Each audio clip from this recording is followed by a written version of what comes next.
Masalah sampah adalah masalahku, masalahmu. Kan begitu, Bernhard?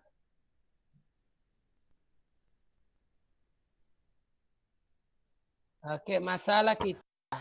Karena semua kita sebagai sumber sampah. Bahkan semua kita menjadi sumber masalah sampah. Dan kita semua, aku dan kau, semua juga mengalami dampak dari sampah. Atau mengalami dampak dari masalah sampah. Atau dampak dari sampah yang tidak ditangani, yang tidak ditanggulangi, yang tidak di-manage dengan baik. Kalau sampah di-manage dengan baik, nggak jadi masalah. Seperti di negara kami. Negara kami di Korea nggak ada masalah sampah. Karena sampahnya nanti akan diceritakan. Yang kedua, dasar teologi penanganan masalah sampah. Itu pertanyaanmu tadi, Pranhei, ya. Iya, dasar teologinya atau dasar firman Tuhan.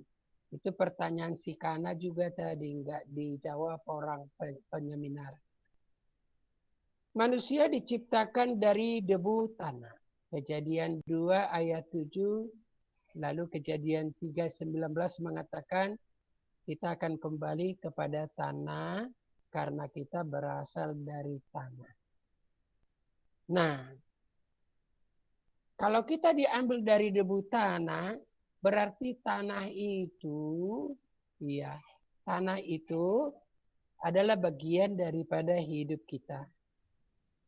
Tidak hanya lahan pertanian, tapi tanah atau bumi. Kemudian dasar teologi yang kedua, Allah memberi mandat, memberi perintah untuk menguasai, memelihara, mengelola seluruh ciptaan yang lain. Iya, memelihara ciptaan lain. Kejadian 1:28, Kejadian 2:15. Kemudian kita sudah bahas di pokok sebelumnya bahwa tanah adalah sumber kehidupan, lahan pertanian, tapi lebih luas alam semesta. Iya, menjadi sumber hidup bagi manusia, bagiku. Hal ini maksudnya ketiga dasar ini menandaskan kepada kita, kepada aku, bahwa aku tidak dapat dipisahkan dengan tanah atau bumi. Dan aku mempunyai tanggung jawab kepada Tuhan. Karena dia memberikan perintah memelihara. Tahu-tahu aku mengeksploitasi, merusaknya gitu. Manusia sebagai partner Allah untuk menjaga, memelihara, supaya terjadi keutuhan ciptaan. Supaya terus terjadi keutuhan ciptaan. Itu nanti mungkin kalian bahas ya lebih luas tentang manusia sebagai partner Allah di dalam memelihara ciptaan. Mungkin kalian sudah pernah mendengarkan istilah GPIC yang dicanangkan oleh gereja. Justice, Peace, and Integrity of Creation. Jadi ada damai, ya, keadilan, kedamaian, dan keutuhan ciptaan. Wah, ini mempunyai topik yang sangat luas. Yang ketiga, manusia adalah bagian dari tanah atau bumi. Dan bumi adalah bagian dari manusia. Bagian dari aku. Itulah yang disebut mutualistis simbiosis. Mutualistis berarti ada ketergantungan satu dengan yang lain pada saat yang bersamaan. Nggak bisa dipisahkan gitu. Maka kalau aku merusak, mengotori bumi, dengan sampah, dengan sampahku, berarti aku mengotori dan merusak diriku sendiri. Saya tanya dulu kau Christian. Halo Christian. Pernah Halo, kau Pak. merasa kalau kau membuang sampah di Sukamakmur sana, waktu kau ada di sana kegiatan, waktu kau buang sampah itu, pernahkah kau merasa bahwa Pernah, tapi Pak. hanya sekali-sekali kan? Enggak, Pak. Oh terus. Jadi kau nggak pernah membuang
tapi kalau tidak dilakukan dampaknya luar biasa.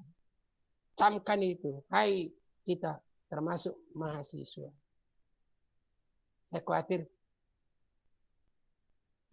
Kalau dulu saya bapak asrama, tingkat 1, tingkat 2 di asrama, kalau kita ke kamar itu, waduh, maaf ya, kadang-kadang lebih bagus sarang tikus daripada asrama.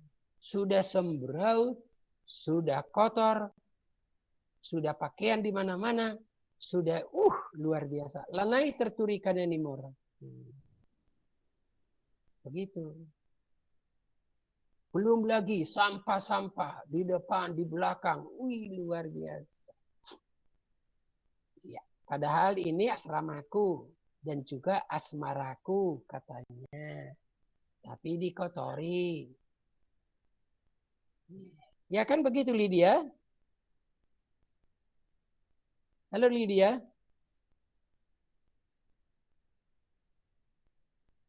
Sudah di mana sih Lydia? Iya Pak, di sini jaringan saya tadi putus-putus. Memang jaringan ini kurang asam juga. Dikasih cabai aja supaya dia kencang. Oke, ini yang sangat penting. Jadi aku dengan duniaku, dengan bumi ini, pengertian yang sempit dan makin dan luas, nggak bisa dipisahkan. Kemudian apa saja yang aku lakukan yang baik dalam rangka memelihara ciptaan Tuhan. Iya, memelihara. Ini adalah melakukannya untuk diri sendiri. Kalau tadi negatifnya untuk diri sendiri, positifnya juga untuk diri sendiri. Kalau kamarmu, kosmu bersih, rapi, teratur, mata siapa yang enak memandangnya? Mata orang. Enggak lah, matamu sendirilah yang enak memandangnya. Tapi susah, matamu nggak suka melihat yang rapi, yang seperti yang kacau, yang suka. Nggak begitu kau Christian? Iya, Pak. Betul. Jadi rumahmu bersih nah, rapi nah?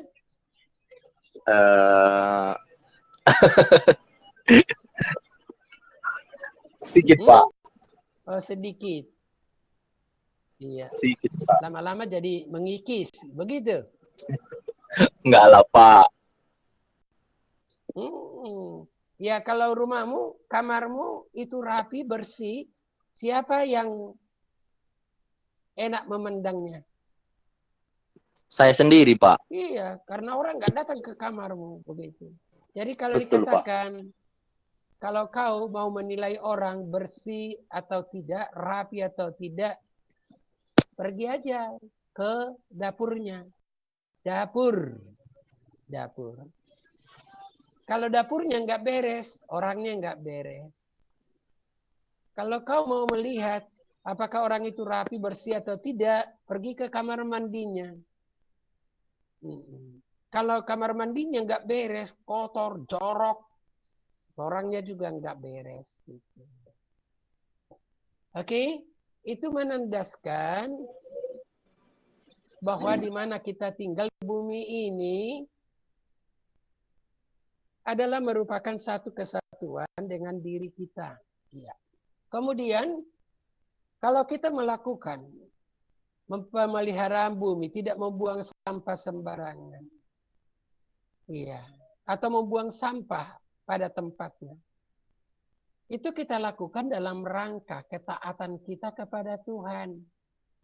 Karena Allah memerintahkan untuk kita memelihara, untuk kita tidak merusak, tidak mengotori. Nah, berarti apa saja yang kita lakukan? Tidak membuang sampah, tidak membuang sampah sembarangan, itu merupakan ibadah.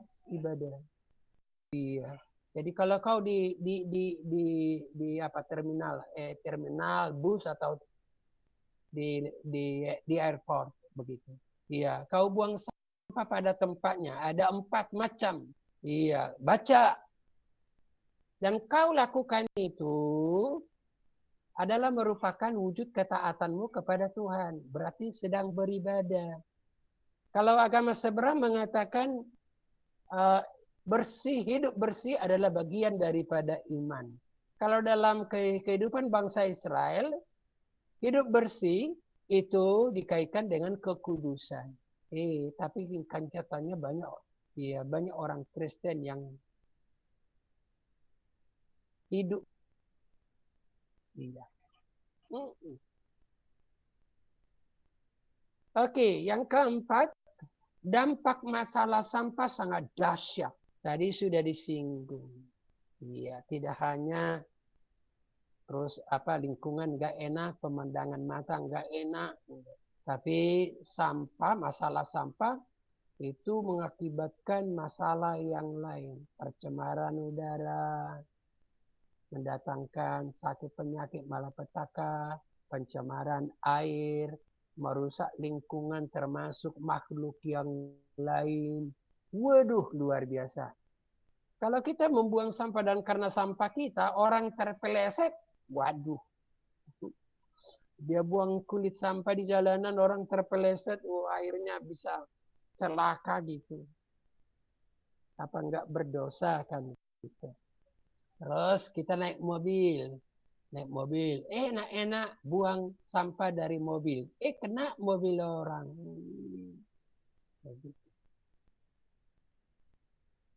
Kemudian yang kelima, penanggulangan sampah menurut etika Kristen. Yang pertama, kesadaranku akan tanggung jawabku. Dan kesadaranku akan akibat dari perbuatanku. Iya, sadar. Dalam kaitan perbuatan yang mengakibatkan negatif atau positif.